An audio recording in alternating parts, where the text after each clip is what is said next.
J'ai dit de mon récent recueil, Toute beauté est inspiration, aux éditions d'Étoile de mer. Il y a un peu de circonstances, comme on dit.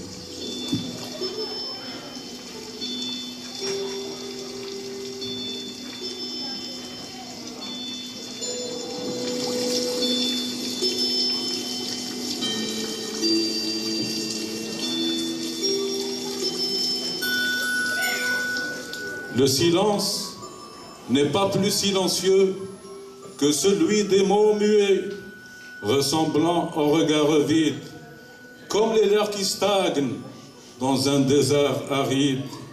Et la solitude n'est pas plus seule que celle de quelqu'un, même entouré d'amis, lui qui s'imagine vivre dans un autre endroit, où la vie est simple et meilleure.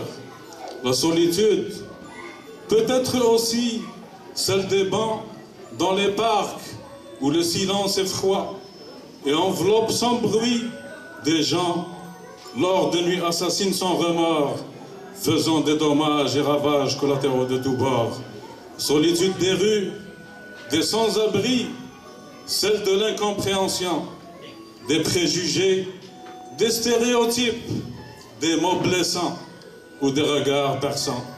Celle de la froideur du comportement de certains qui se permettent des choses tacitement. Un froid plus froid que celui du nord d'en face, un froid de glace.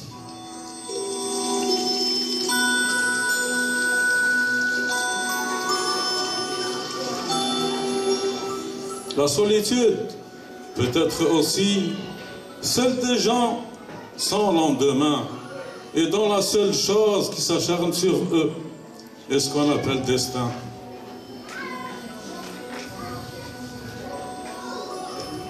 L'errance n'est autre que celle d'une femme ou d'un homme revenant à un endroit familier qu'il trouve vide, vide de tout sens, vide de non-sens, vide d'histoire, de mémoire, de sentiments, comme ce que ressent un revenant du firmament. La souffrance n'est autre que celle durable et sans fin jusqu'à la fin.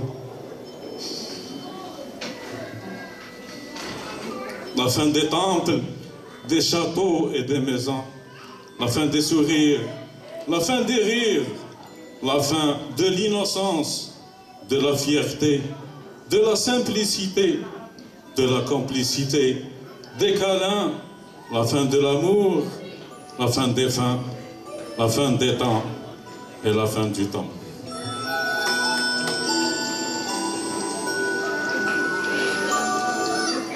Voilà, merci.